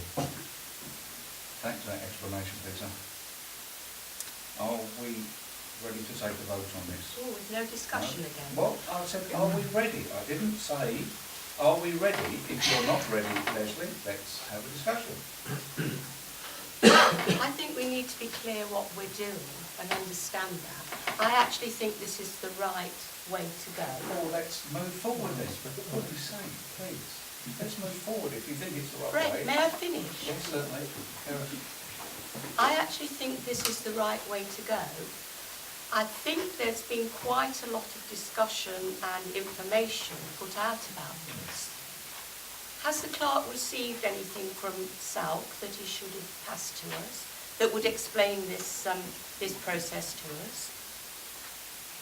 I have received, as I do frequently, lots of information from SALC and from other agencies. I pass on as appropriate. It's not appropriate for you to pass on to us masses of documents that have come out from SALC on this process that we have not received. Right. Pass on to us that we've not received. I don't understand the question. Peter has received masses of documents about this new arrangement for the external auditor. We've not seen any of them. They've gone out to all class. There's one here, 24th of November. Important, sector-led body for audit procurement. It's come out from SALC on the 24th of November. We didn't get to see it at all. 6th of January, important. First communication from the chair of smaller authorities audit appointments. Now, if we got some of this information, if the clerk didn't keep it to himself, if he passed it to us, we might be in a better position when we come to look at documents like this, to understand them properly, and you and Brian and whoever else are chosen to do the internal audit might actually understand what you're doing. We did understand. But without that sort of background, without that sort of background thread, that background information, we are never, ever going to be able to look after the finance of this parish council properly. I rely on the professionalism of the people around me, as I always have done, and I rely on Peter to give us the information he thinks we need and to guide us with the information that he receives. And I'm quite comfortable with that, and I would like to ask the rest of the council if they're comfortable with it. The issue is quite simple, that the existing arrangement is going to be discontinued and we have to have a new way of doing it. And this new organisation will do exactly the same job under a new heading, which is, what's the problem? You know, I mean, you've got to have an external order. I don't see a problem. Leslie says she's happy with it, so if she's happy with it, does anybody else wish to make any further clarification points, questions?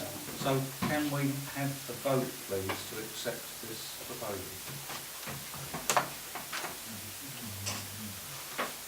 Unanimous.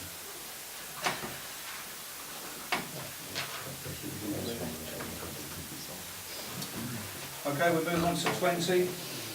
This is another proposal from myself that the council instructs GB Road Arts Limited to refresh the bay marking on the car park at Blackbourn to include new disabled clear area designations and clearly defined a 1.2 metre wide hatched pedestrian walkway from the car park entrance to the entrance of the main building, all for a sum not to exceed £1,000 net of that. Could I have a seconder, please? Sean, thank you. Peter, do you want to take us through your simply that plan? as part of the, we looked, as you're aware, a couple of years ago at the possibilities of providing a delineated pedestrian route from the gate to the building. It was thought at that time that to come down the grass and around the play area would be prohibitively expensive in the context of the risk that we were addressing, and so we have looked at, the BMA certainly looked at, various other options, and a very, very common one is to have this delineation as part of the car parking bays with notices on each of these bays saying, please park, please reverse park, so that people are driving out in a forward gear. And so that is the proposal that is before you. I think we're doing two things, is that we are clearly designating a pedestrian walking area through the car park, and we're also going to put signage up to encourage reverse parking. Both of those, I think, are mitigating our duties in terms of safety, and they are well-used methods in many, many public places, supermarkets, large buildings, major companies in the UK, and they're also accepted by safety bodies such as ROSCA and the like. So, there is also the added advantage of having a path like that that would enable us in times of bad weather to use our snow clearing equipment, which would be pretty much impossible if we had the path. Yes. And also being where it is, it could be used by people who park either side of the car park, because otherwise the people on the, as we look at that, on the left-hand side, would have to walk across potentially a ice-laden. Yeah, no, it's something certainly I haven't considered. That's a very valid point. I think with all these situations, by nature of what it is, the car park will always have pedestrians. So people will always park their car, and if they're parked up the far end, will have to walk, and they can, again, as Peter says, use the designated pathway to get access to the main building. I think it's the second best idea, because obviously a pedestrian footpath beside the car park would be far more ideal, but cost-wise. It's a level of compromise, I think. Yeah, it's definitely compromise, yeah. But it is addressing the safety concerns of pedestrians in a busy car park. Is it possible to switch the path and the space is the other way around. No, because if you do that, it means the cars can't come and park completely, and there's insufficient room for the cars then to reverse out or forward drive out as you get into the narrow section of the car park. So we've spent quite a bit of time looking at various options and schemes and costs. And it's, yes, accepted as a compromise, but I do believe it's a good contribution to making it safer for pedestrians in the car park. Will this be yellow? Yes, yellow crosshatch, I think, Peter, is what we've specified, isn't it? Oh yeah, I can see it. Yeah. Leslie? Originally, it was where Julia's just suggested, it was inside. And that worked very well for many years until the car park was redone and it was obliterated. What consultation have you done with the people who are going to use it? I've spoken to Barbara, it's the only consultation other than referring to experience and good practice in safety of public and pedestrians in the area. So you could have, for example, spoken to the people who go to the over 50s club, and you could have, for example, spoken to a group like the WI, where people do walk. I just think when we do these things, it is a good idea to talk to the people who are going to use them and to listen. I don't know if Barbara's happy with it or not. I mean, We've had a discussion, as I repeated earlier today. I took time out and met Barbara in the car park and ran through the fors and against and what we've looked at and explained the compromise and made this proposal. And Barbara made a... I think one of the problems, if you had the walkway on inside by the post, if the cars did come in, they would just park right against the post. We and did. They would block it up anyhow. That's a very good point, and again we did discuss this afternoon. That So you would never, got a lot wrong. the only way to stop the cars would be to put another barrier, and then if you put the barrier, they won't have. I don't think you got one option. I don't know. No, I mean, I've seen that in a lot of car parks, and I don't see what else we can do. There is, obviously I've got young children, and I come up here and there's carpets and beavers, and that can be quite... It's extremely nightmare. busy. It's extremely Nightmare. busy, and it's upon all of us to try to make it as safe as we can. A lot of supermarkets have that. All supermarkets have that, and a lot more than that.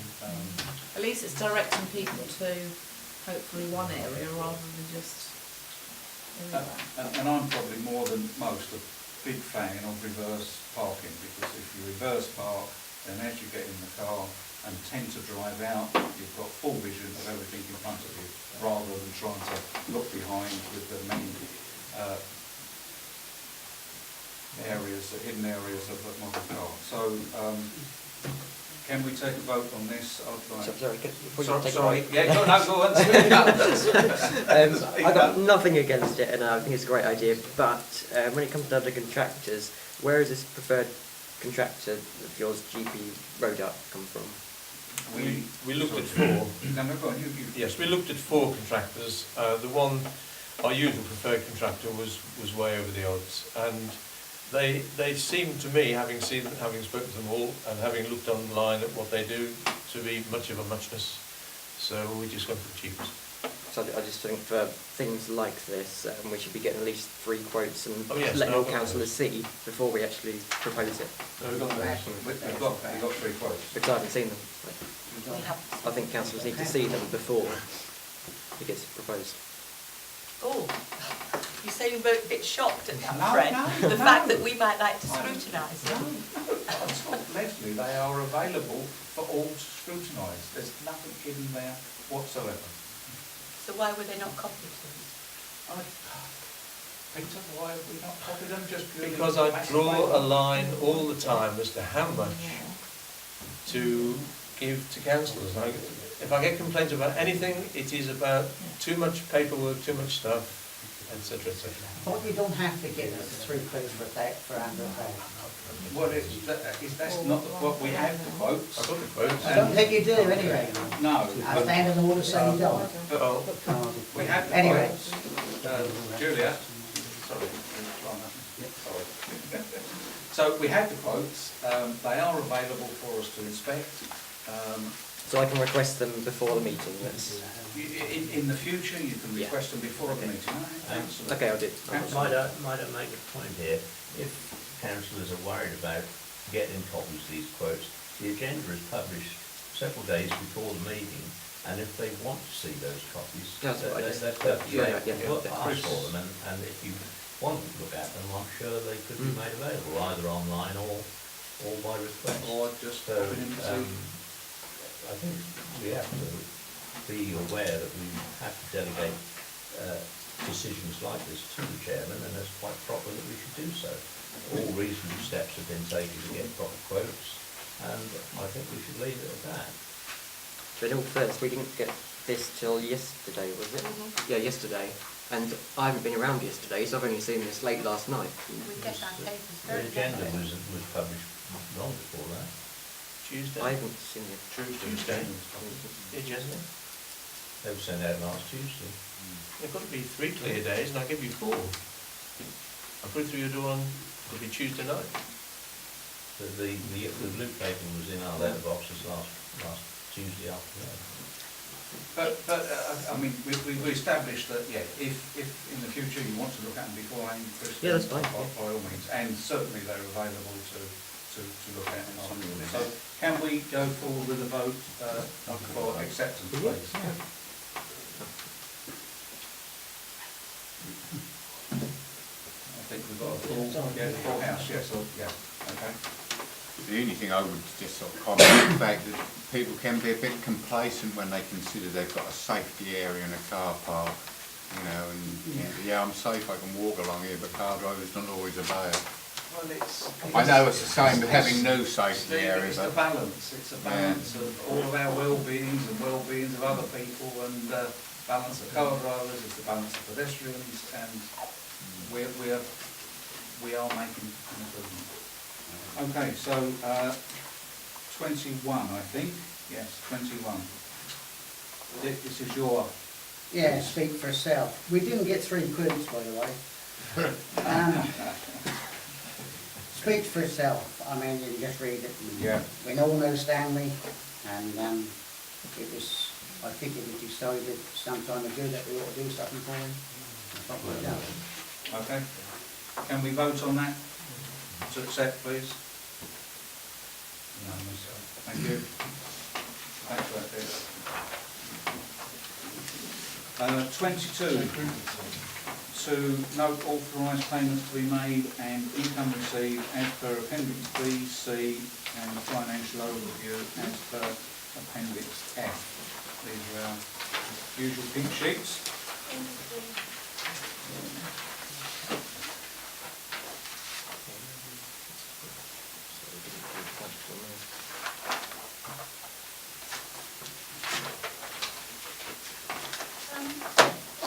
Sorry, where are we? I'm sorry, I'm lost. I'm lost. Sorry. We're on 22, and we. Okay, so we're on Appendix B. When line 17, when did that come to council? The play area maintenance didn't come to council, it was an emergency. So where is the piece of the report telling us that you invoked Standing Order 35.2? There isn't one.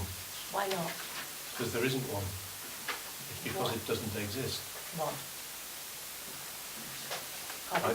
I don't say what standing order I have invoked for these expenditures.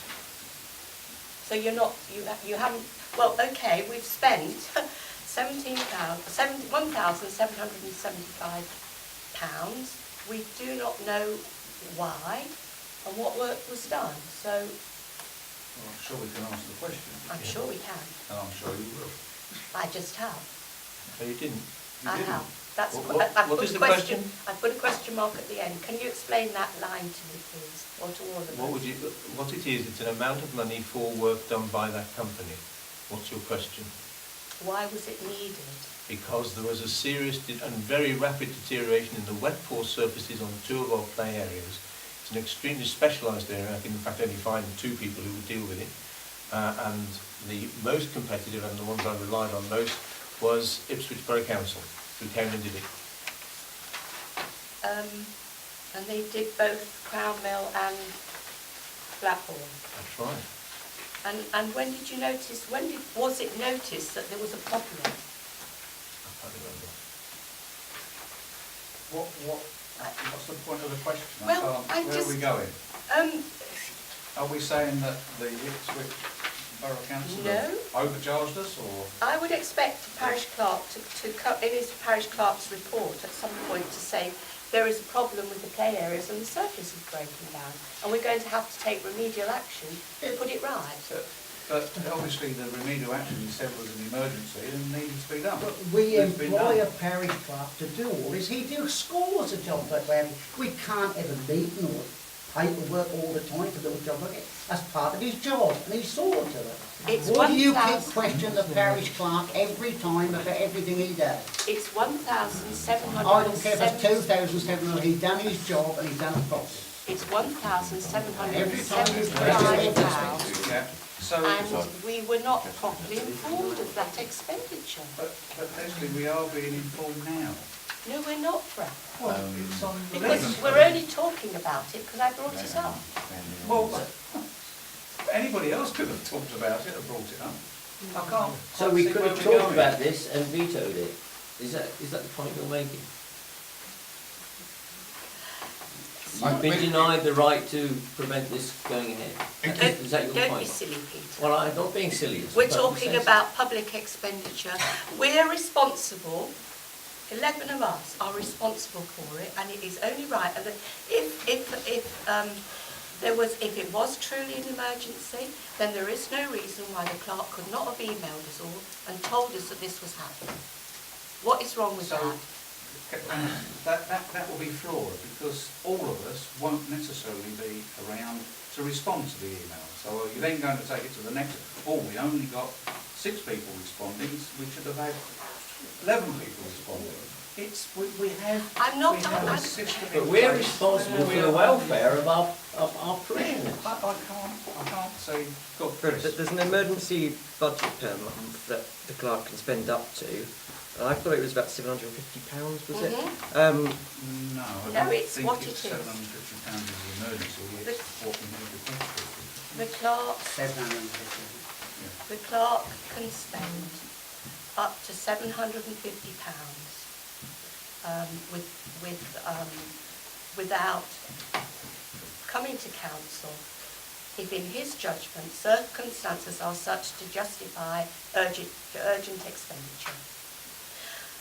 And always providing that such expenditures are placed before council for noting at the next available opportunity. We need to be told.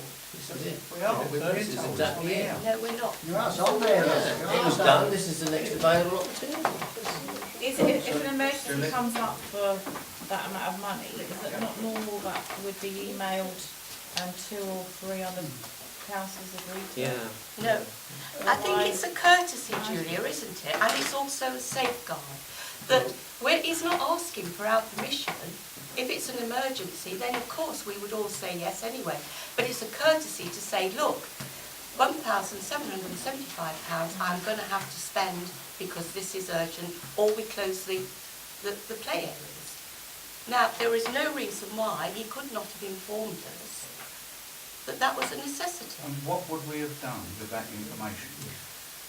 We would have been carrying out our responsibilities as councillors, because we would know what was happening. If it takes as long to get signatures for checks as it would to get approval for doing this, that'd still be waiting to have it done. Somebody I mean, put the negative. the wrong question's being asked here. In the practical real world that some of us live in, you've got a problem, you have to deal with it quickly. What do? You get it done and then you report back afterwards. I think You know, for goodness sake, let's get in a So real why world. isn't it in the clerk's report? Well, he doesn't have to put everything in the clerk's report. Because it If he doesn't put need to everything be in his in the report, report. we'd have been still be here next week. Leslie, if it doesn't need to be in the report, if it's on here, it's not hidden. It's a responsible decision been taken by a responsible person in the event of an emergency. The work has been undertaken. It's been undertaken by a reputable contractor, and it's for all to see. I don't have a problem with it. And do any of the other councillors have a problem with this? No. I would Okay. like to, when is it that if a set amount of money needs to be spent, that it needs to be a certain percentage of the council in an emergency? Or I missed £750. £750. You're running on new regulations, not on our new. We're a bit behind the times. You know, sometimes I sit here and it feels like I'm in a production of Alice Through the Looking Glass, because your view, Who's your Alice? view, Who's Alice? your view of what's happening is and how we conduct ourselves as a parish council responsible for a very big budget is lamentable. Can we do it on the pink paper? Yes, can we? I think Have we've we had have enough any other, discussion have on we it. any other, just have any I other would questions? just like to say that I think the health and safety and welfare of particularly our young children in this particular case is paramount. Absolutely. I don't think And And we've that vested that, is the end of the if story. we've vested that authority and responsibility in Peter, and he's carrying it out. And then it's totally transparent for everybody to see what's been done. Done a fantastic job. I do. So, there's nothing Don't wrong. overdo it. there is, well, it is nothing wrong. Let's move on, please, surely. Appendix C. I think we're sort of talking about a principle as opposed to an actual event that had to be dealt with, the principle of how it's dealt with. All those types of events Well, that then are dealt with. let's have another proposal and another okay. meeting on You will do, Chris? principles Yeah. of our duties. Yep. If that's what we Yeah, want to that's call it. fair enough. Can I just ask, where it's headed Appendix C on page 2, is that date right? Income since 1st of the 9th, 15?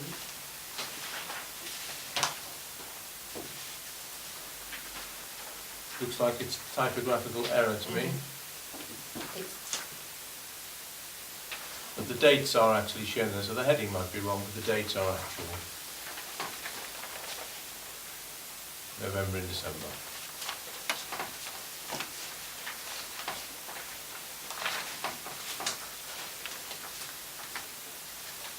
Can I ask on this budget sheet, on line 138, which is the reserve line, 138 is back, isn't it? It's back, refund. You say 138? yes. Why is that refunding that? Because this is the reserve, isn't it? Oh. 137 is reserved, is it not? So you've got it on the wrong line? Yes, it's slipped a line. The right hand column reads correctly.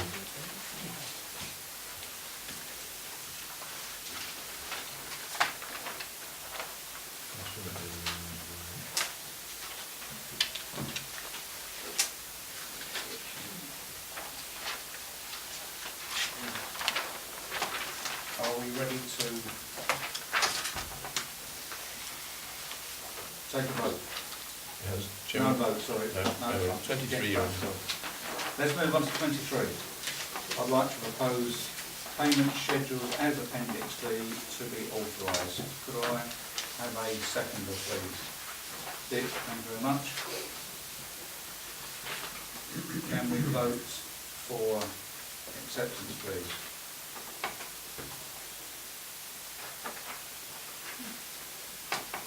Brian? Sorry.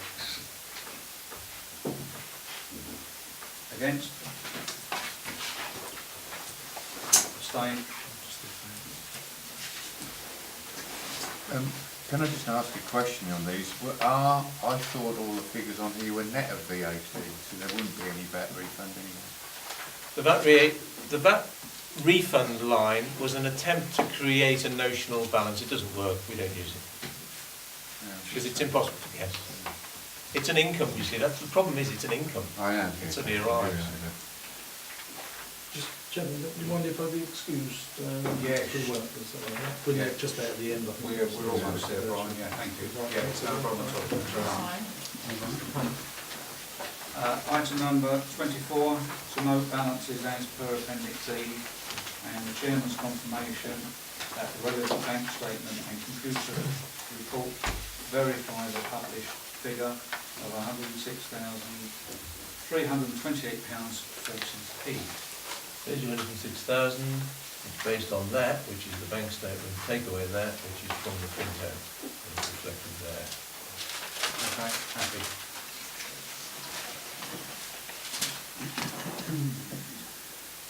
Uh, 25, to invite public comment on matters relevant to council business. Yes. I would just like to go back to that payment of £7,000. When you made an agreement, and I was here at the meeting when you did it, about emergency expenditure. You as councillors are elected and responsible to us, and if you are going to spend that amount of money, it should be somebody who is elected. I'm not passing criticism of what Mr. Dow has done or not, but I just don't think it's right that he makes that decision.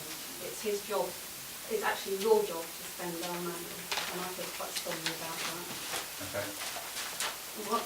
No, I just asked something else. At the annual meeting, I did ask if we could make some provision for play equipment for children above the age of 5. Has anything happened about that? Let's say you can take that. If you're going to take that, there's some money going to be put aside, and we're hopefully going to build on it, and then when we get some land, we will. If you look, it's actually number 90, is that?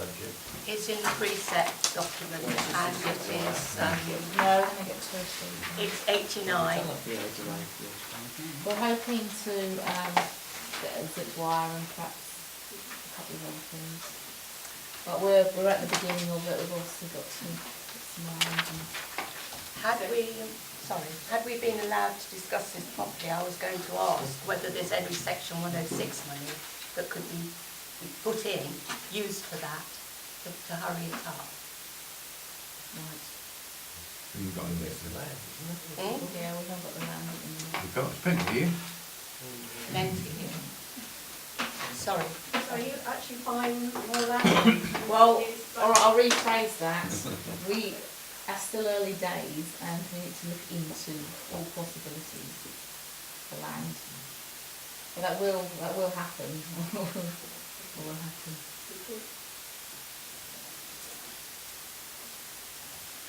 Any other questions from the public? Yes? Yeah, I'm still dismayed at the lack of respect some councillors show other councillors.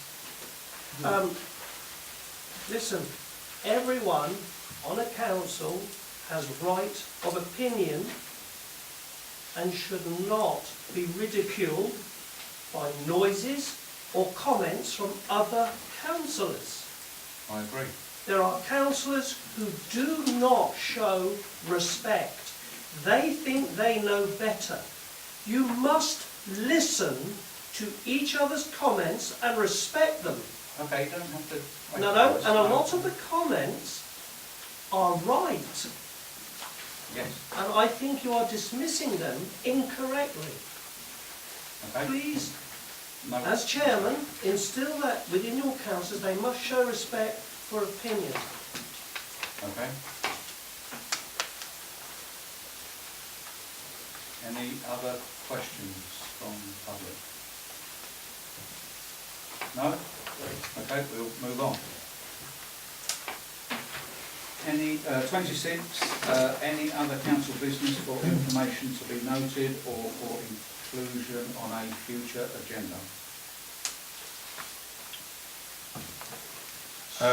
It's not really council business, Fred, but I would just like to make a public apology to Barbara because it was my fault for not changing last week's council meeting on the website, so there you go, I apologise, Barbara.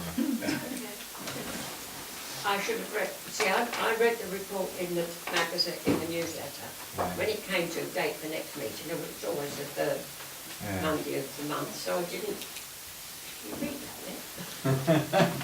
So I looked online, just to double check myself that it was still on. I never saw that on their website. Yeah, well, you probably wouldn't do, no.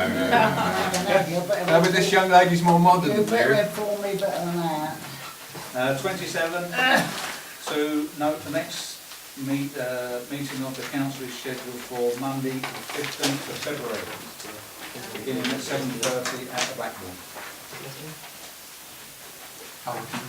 And 28, close the meeting. Thank you very much. What happened to... My last one for you, saying I Me, made please. comment.